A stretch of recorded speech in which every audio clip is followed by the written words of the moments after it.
આપણા જોડે hero Splendor all black addition है। तो સૌથી પહેલાં બાઇકના તમને કિલોમીટર બતાવું કે બાઇકના કેટલા કિલોમીટર થઈ ગયા છે। તો સૌથી પહેલાં તમે અહીંયાથી જોઈ શકો છો અત્યારે મારી બાઇકના જે કિલોમીટર થઈ ગયા છે 23,499 કિલોમીટર થઈ ગયા છે।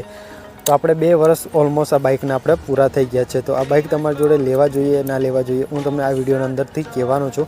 તો વિડીયો તમે પૂરો જોઈને જશો તો તમને સૌથી પહેલાં ખ્યાલ આવશે। તો સૌથી પહેલાં હું બાઇકના તમને નેગેટિવ પોઈન્ટ પણ બતાવું અને પોઝિટિવ પોઈન્ટ પણ બતાવું કે જેનાથી તમે બાઇક લઈ પણ શકો છો અને ના પણ લઈ શકો છો।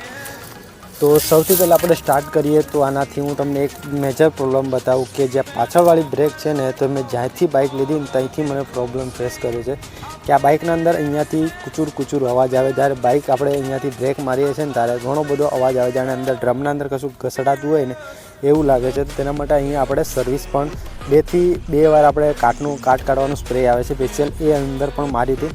તો અમુક સમય સુધી બંધ થઈ જાય અમુક સમય પછી એ ચાલુ પણ થઈ જાય છે। અને બીજા નંબરમાં તમે જોઈ શકો છો આના અંદર પણ કાટ આવવા લાગ્યો અમુક જગ્યા પર જે અહીંયા છે ને તમે જોઈ શકો અંદર પણ કાટ લાવવા લાગ્યો કે અમુક જગ્યા પર કેમેરો નહીં જ થતો એ જગ્યા પર પણ કાટ આવે છે। તેના માટે હું તમને દેખાઈ નહીં શકતો પણ અમુક જગ્યા પર કાટ આવવા લાગ્યો છે।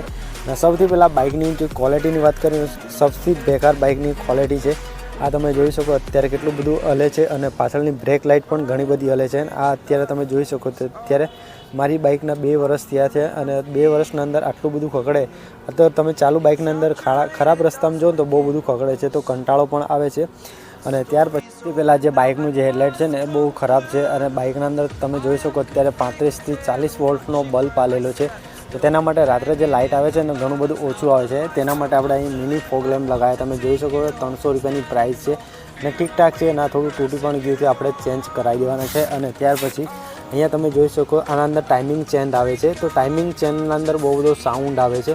તો સાઉન્ડથી પણ આપણે જે લોડવાળો ઢાળ હોય ને ત્યાં ચડાવીએ છીએ ને ઢાળવાળી જગ્યા પર તો અહીંયા ટાઈમિંગ ચેન ઘણી બધું બોલે। મારા મિત્રની જે બાઇક છે હીરો સ્પ્લેન્ડર ઓલ બ્લેક એના અંદર પણ ચેન્જ કરાવી અને ચેન્જ કર્યા છતાં પણ એનો સાઉન્ડ બંધ નથી થતો। તો તેના માટે થોડી બાઇકના અંદર થોડી ચલાવવાની થોડી આપણને એવું લાગે કે બાઇક આ બદલી નાખી તો બહુ સારું રહેશે અને તમે લેવા માંગો તો તમે લઈ પણ શકીશો। અને ત્યાર પછી તમે જોઈ શકો છો અત્યારે અમે ઇન્ડિકેટર બી મોડિફાઈ કરાવ્યા હતા તો ઇન્ડિકેટરને પણ આપણે ચેન્જ કરવાના છે।